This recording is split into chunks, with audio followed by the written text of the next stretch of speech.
afternoon, friends and neighbors. We are here talking about the devil. And when I say devil, I'm actually talking about all of the forces of the spiritual world, the world of darkness, as Paul referred to them as principalities and rulers of the air. So we're talking about all those things. And if you watched the Divine Council video, then you know that God's Divine Council, divine beings in heaven that were part of the levels of divine beings in heaven, some of them had fallen. In Genesis 6, we see that they came to earth and mated with women, and we got the Nephilim and all those things like that.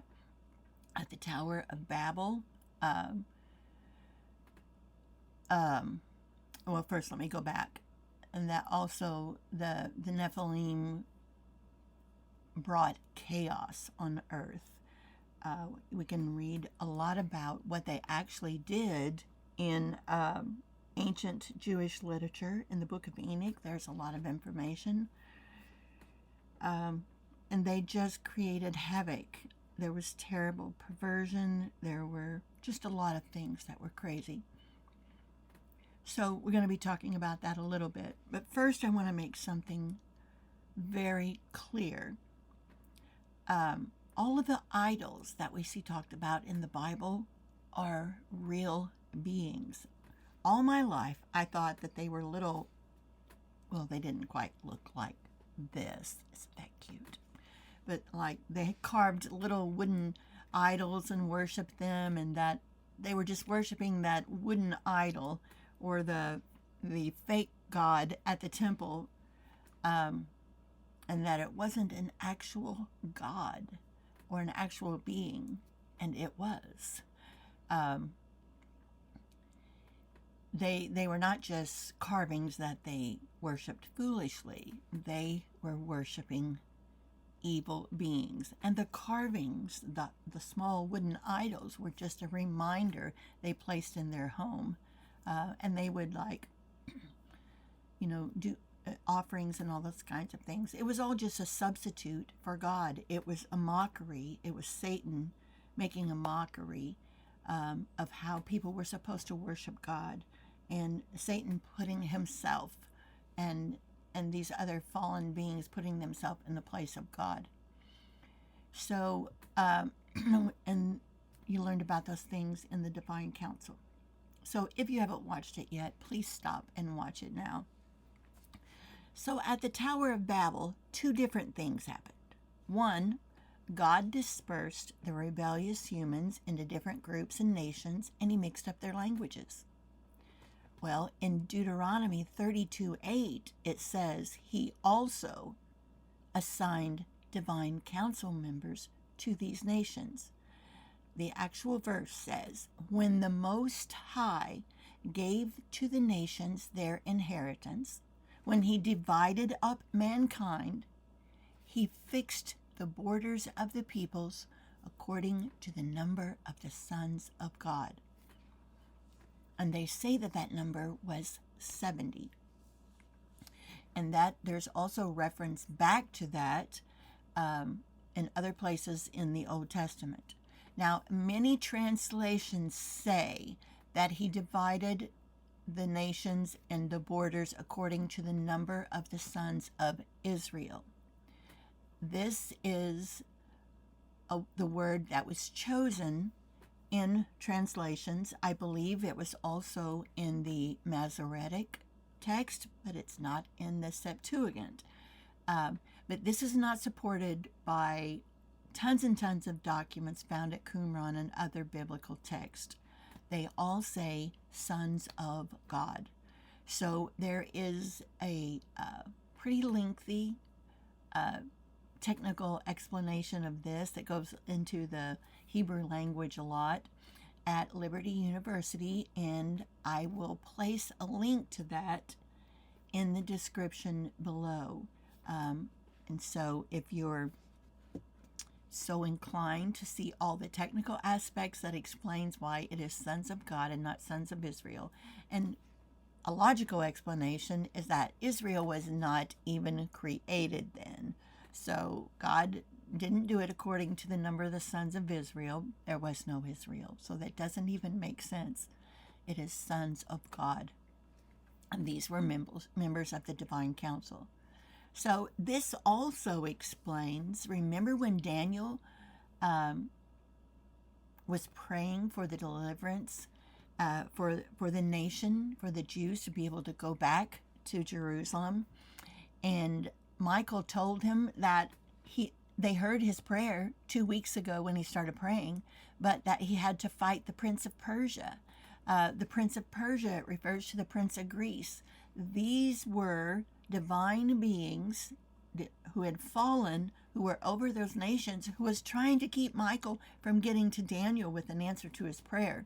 So that all makes sense knowing that. And those of you who haven't watched the Divine Council video or who haven't heard of it before, it may sound a little foreign to you, but I'm asking you to just do a little research, watch the video, look at other resources, and it will make sense to you.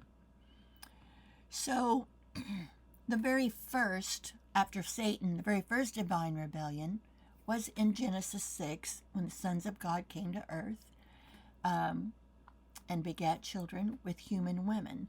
Now, there are people who say that sons of God is really referring to human men.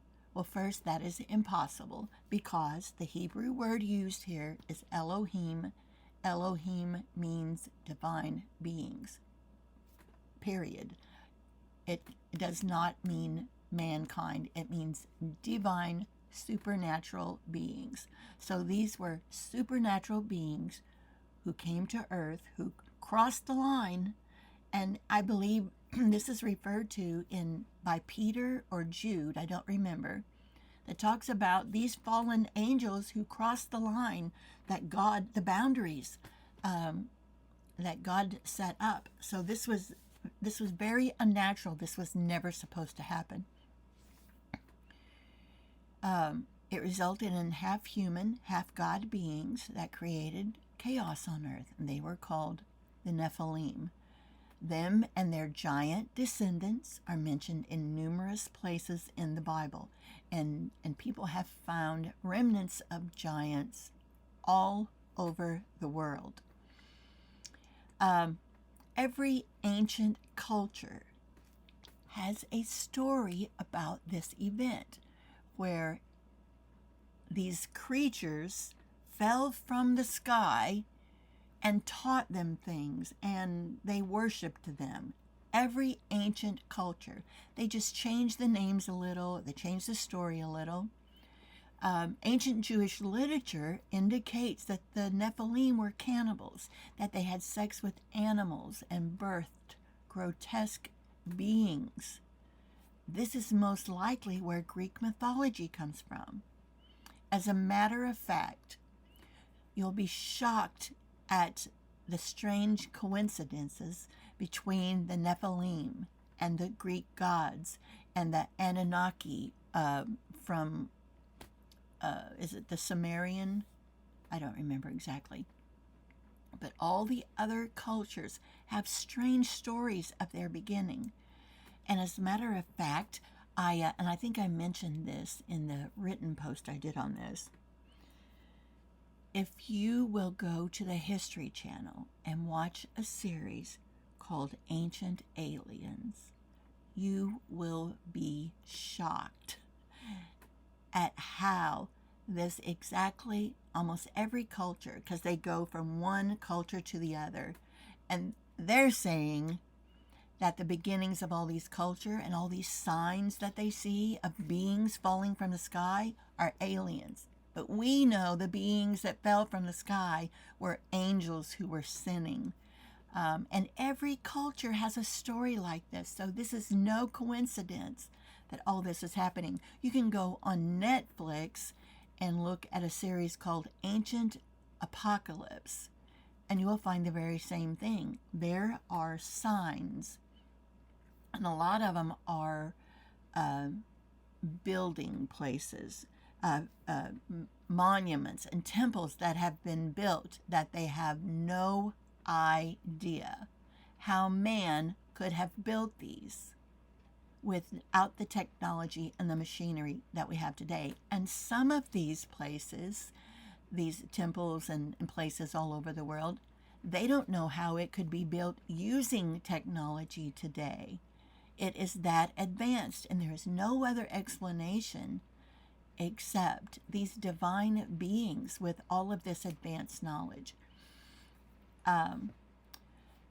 And so those are the beginnings of many ancient religions, pagan religions. They kept worshiping these false gods, these beings who set themselves up as gods. And starting at Babylon, all of these pagan religions had horrific practices that could be nothing but demonic. They all had sexually perverted practices and rituals.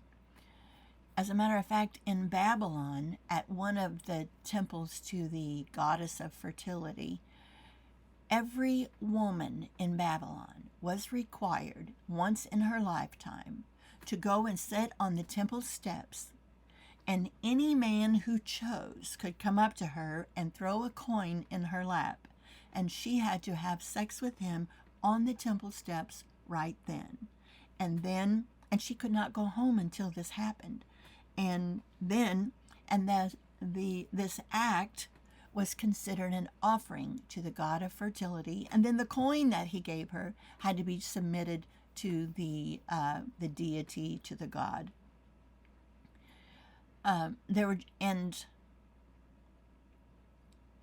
The temples were also offered prostitution as a part of the worship of the gods.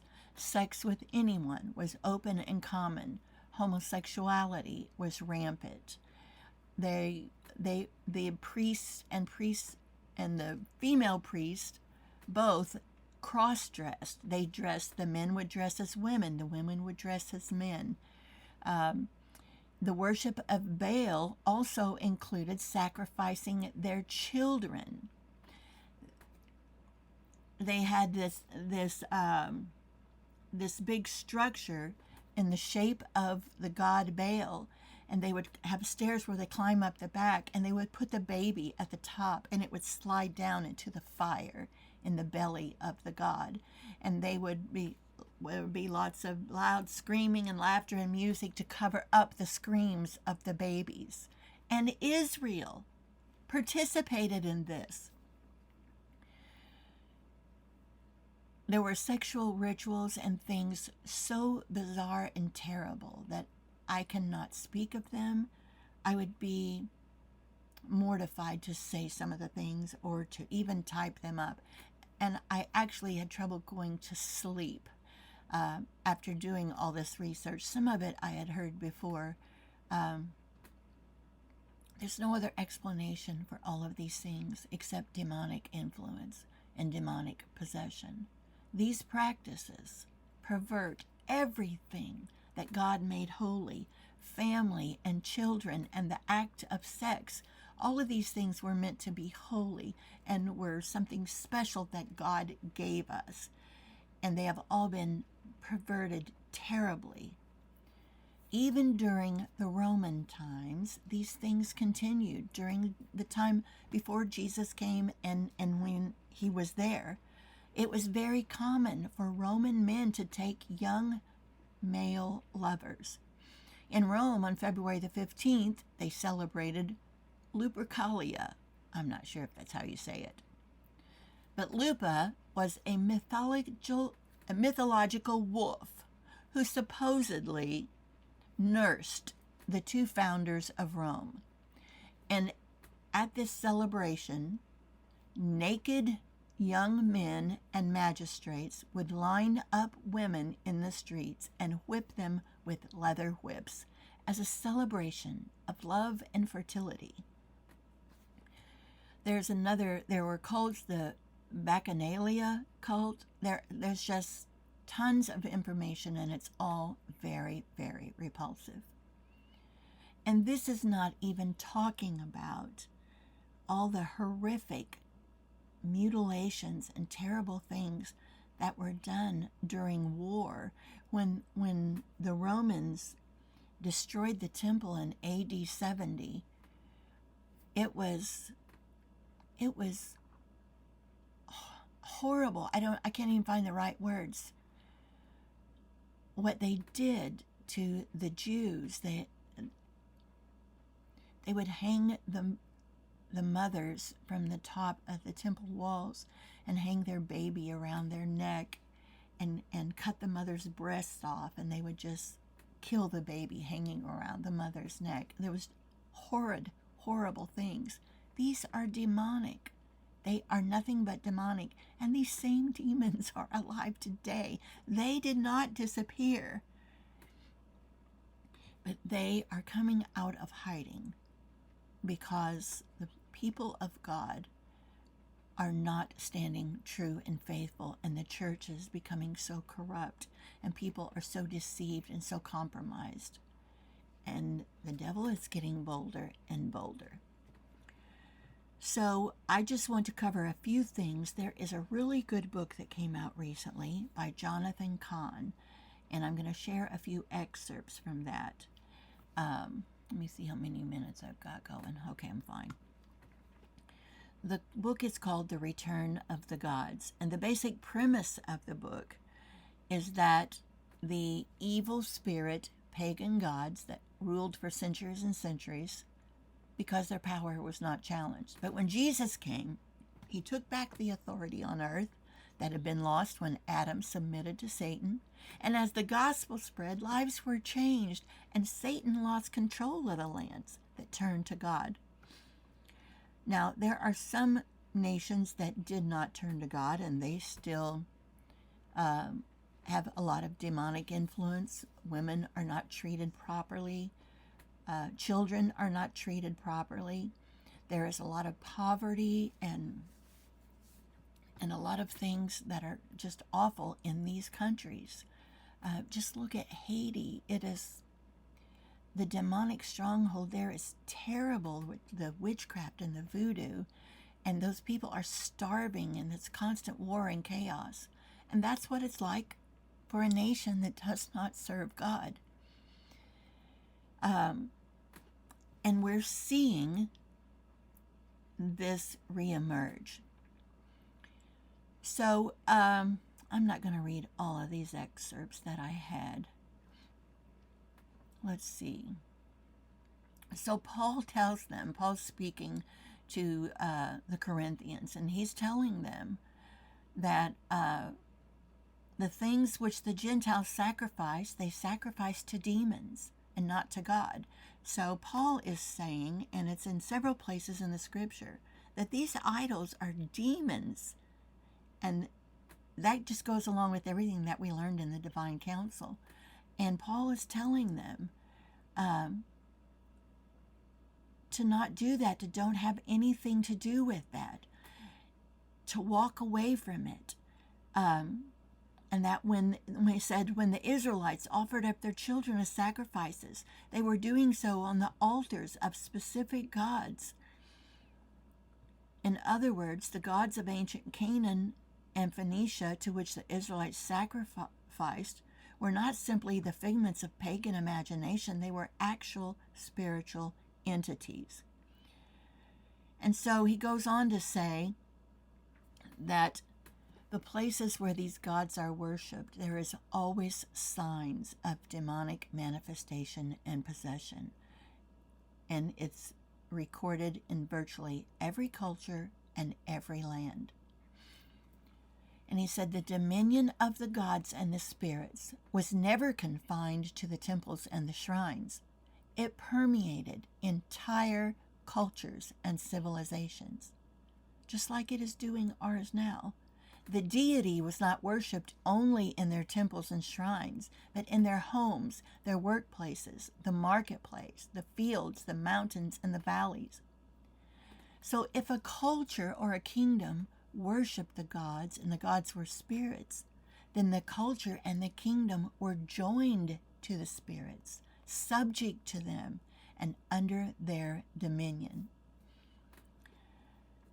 And what he is saying in the book, and which is what I am also trying to explain, is that these gods have returned. Actually, they never left. They were just hidden until they had the authority to return. And whoever we submit to, whoever we go along with, is who we give our authority to. When Adam and Eve submitted to Satan in the Garden of Eden, they submitted their authority.